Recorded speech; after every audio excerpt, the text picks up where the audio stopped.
to all our learners. Welcome to CEC lecture.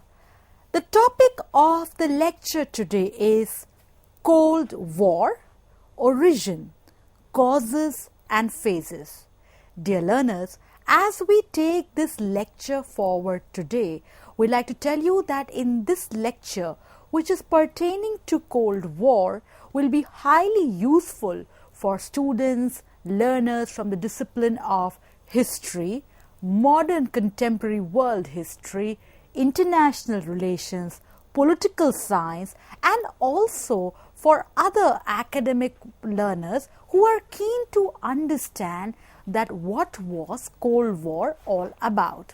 In this lecture, we will begin by understanding the meaning of the term Cold War. We shall try to understand various causes of origin of Cold War and then elaborate on various phases of Cold War. So in this lecture, we will be going in two level analysis. Firstly, we will try to understand how the dynamics of Cold War were impacting the political science and international relations milieu, and at the second level we will have a historical interface, namely in terms of understanding various phases of the Cold War. Dear learners, in this lecture we will try to look at issues like ideas that were there in Cold War, ideology, the aspect of superpower, what was detente about, the issue of alliances, amongst others. Now, let's understand that we have to look at Cold War from a historical perspective. This was after the Second World War. World witnessed a power rivalry called as a superpower rivalry between USA and erstwhile USSR. Now, this competition between superpowers, the quest to have domination on the world scape, was analyzed by historians, political scientists, global world analysts as a period of tensions, anxieties, unease. So what we see here is that the world was divided into two camps. The American camp, which was pro-democracy, pro-capitalism.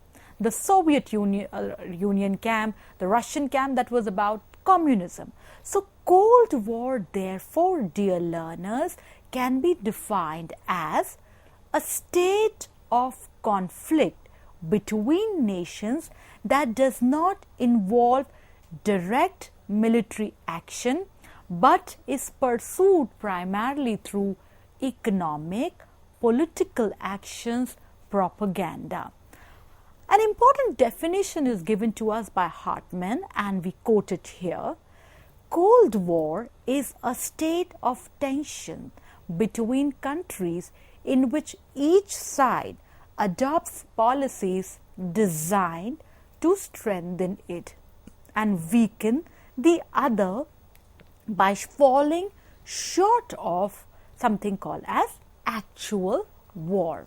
So the ideas that are coming forward as we're taking the learning forward is that Cold War was like not actually a war, but like an ideological war. It is a propaganda war, one can say, to which great powers resort against the other. Cold War can also be perceived as a diplomatic war. So Cold War, taken in an important perspective from historyonnet.com, that is, Cold War was a geopolitical chess match between the then two superpowers, United States and Soviet Union, in order to project their respective ideologies across. When we try to understand the next aspect of the lecture, namely origin of Cold War. Now, dear learners, like any concept in the public and the historical domain which is contested, this is also contested because there is no unanimity among scholars regarding the origin of the Cold War. tensions between the two nations at the end of Second World War, the ideological conflict that we have talked about between United States and the Soviet Union somewhere presented a picture where the world was witnessing tensions, where the world was witnessing how mutual suspicion, the quest for being the superpower, was leading the world, which had already seen by that time the First World War, which was primarily pan-European war, the Second World War, which was much more broad in its aspect because the Second World War saw armaments like the atom bomb. So in that perspective, this start of Cold War, this entire tensions between United States and Soviet Union was perceived by the global world analysts and historians that this was the starting of the Cold War. When we trace it on the historical paradigm, in 1941, Hitler invaded Russia. Roosevelt was the president of USA who had sent armaments to Russia. The relationship at that time, if we go by accounts of several historians, was good between Roosevelt and Stalin. But similarly, what we see here is that just after some time, with the defeat of Germany, rise of Stalin, issues of communist ideology, and how communism spread in Poland, Hungary, Bulgaria, Romania. And at that time, if we can again go by the lanes of history, Winston Churchill, the then Prime Minister of United Kingdom, England, talking about in his Fulton speech on 5th March 1946, and how the aspect that was Soviet Union was covered by an iron curtain. Now this of course led to more suspicion in the global realm, and herein one finds that there were differences, ideological differences, which were about who should be the next superpower. That was termed as the Cold War, an ideological war, a propaganda war, not an actual war. So what you see that in the causes of the origin of Cold War, no doubt these differences between two superpowers, armaments, the outcome was the world was divided into two power blocks, which paved the way for Cold War. Now there are various phases of the Cold War. These various phases give us an insight as to how history moved with the superpower rivalry. The Cold War passed through several phases. The first phase, if we can put it in the timeline, 1946 to 49. The Truman Doctrine, which came into force on 12th March 1947. Now let's understand what was Truman Doctrine about. Truman Doctrine was an American foreign policy stand, a proposal that stated that its purpose was to contain Soviet geopolitical expansion during the Cold War. With the Truman Doctrine, the then President Harry S. Truman established the United States would provide political, military, economic assistance to all democratic nations under threat from external or internal authoritarian forces. This has to be read in tandem with the Marshall Plan. According to Marshall Plan, which was declared on 5th June 1947, America gave financial assistance to Western European countries. Marshall Plan, also known as European Recovery Plan, was a US program that aimed to provide Western Europe following the aid to Western Europe following the devastation of the Second World War. It was enacted in 1948 and it provided billions of dollars to help finance, rebuild efforts on the continent. Now, non-withdrawal of army, from Iran by Soviet Russia, the Berlin blockade, the formation of NATO in 1949, gradually all of it presented a scenario on the world parlance wherein tensions were increasing. Let's have an understanding of NATO, and we take some perspective from NATO's website. The idea of NATO has been guided that how, and we quote from the website, security in our daily lives is key to our well-being. Following this, NATO's purpose is to guarantee freedom and security of its member through political and military means. Political, once again we quote from the authentic first-hand information from NATO's online sources. NATO promotes democratic values and enables members to consult and cooperate on defense and security related issues to solve problems, build trust, and in the long run prevent conflict. The military. NATO is committed to peaceful resolution of disputes. If diplomatic efforts fail, it has the military power to undertake crisis management operations. Dear learners, do log on to nato.int and try to understand more on the dynamics of working of the NATO. So in this, what we see here is that the second phase from 1949 to 1943, treaty was signed between Australia, New Zealand and America in September 1957, known as the ANZUS, and America signed this treaty with Japan also. So what you see here is that collective security, non-binding agreement between Australia, New Zealand and separately Australia and United States to cooperate on military matters in the Pacific Ocean region. This was also followed by the Korean War crisis. Though both North Korea and South Korea signed the peace treaty in 1953 and ended the war, yet it somewhere led to issues of crisis, tensions, suspicion between the two superpowers.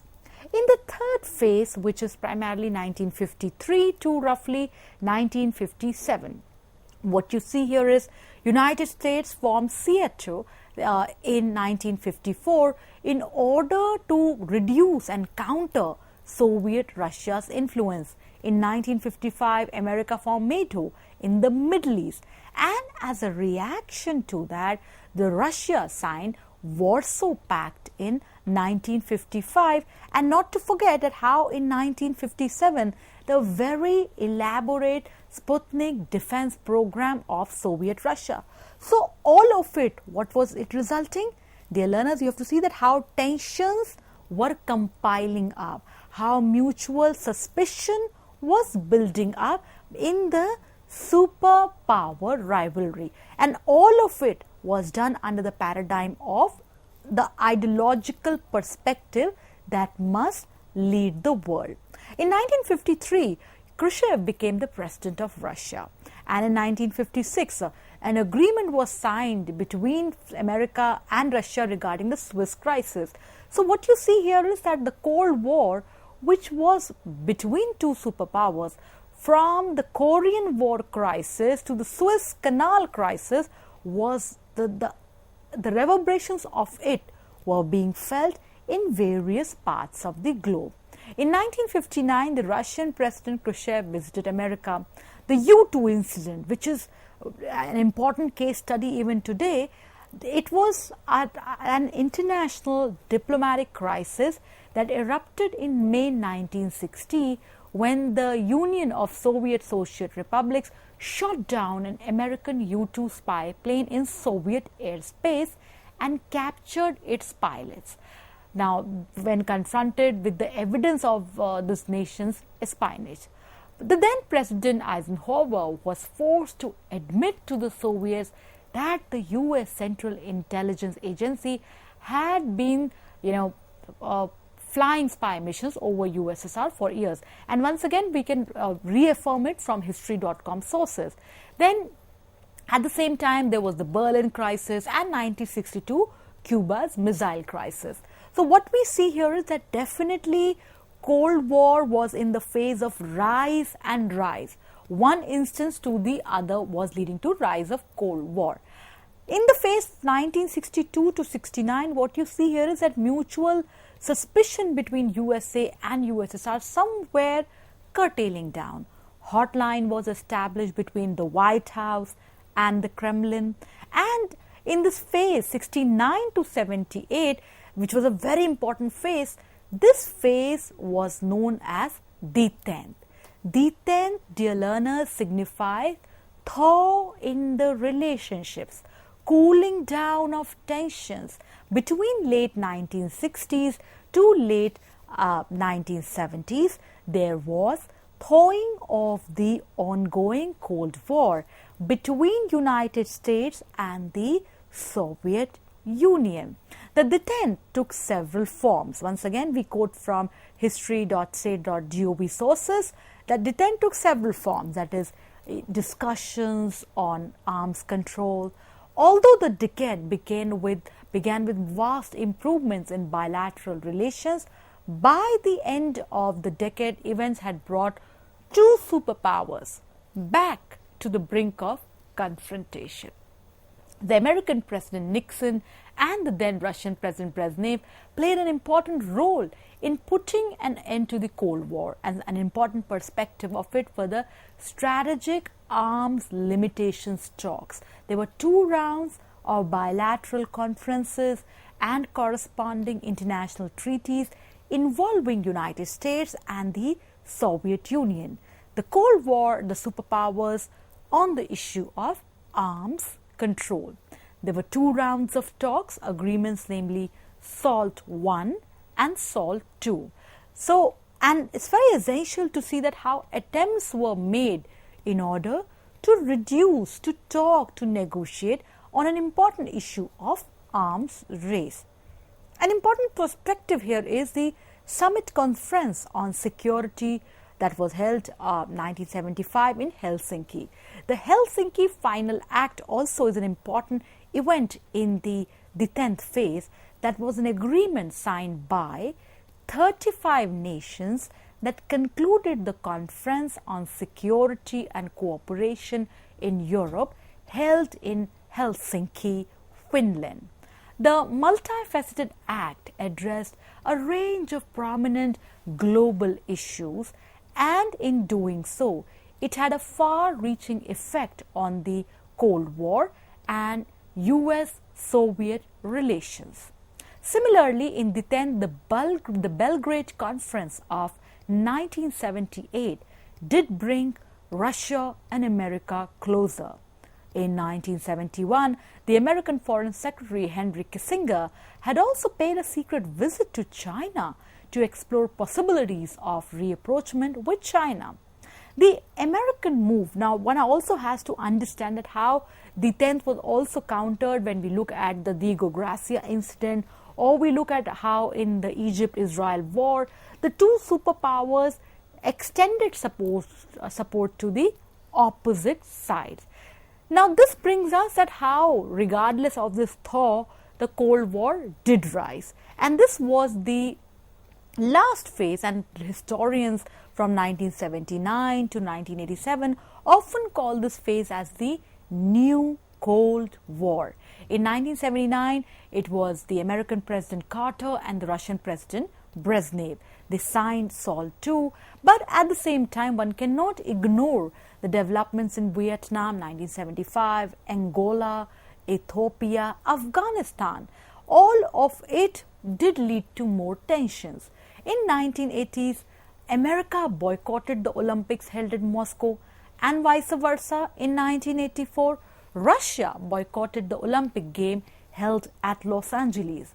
Mikhail Gorbachev, once he assumes the reins of power in Soviet Union in 1985, at that time brings forward two important reforms. The glasnost, the idea of openness, meant a greater willingness on part of Soviet officials to allow Western ideas and goods into USSR. The other policy reform framework, Perestroika, an initiative that allowed market incentives to Soviet citizens. With this, the important event of fall of Berlin Wall, where and also at the same time, communist regimes were ousted in Hungary and Czechoslovakia.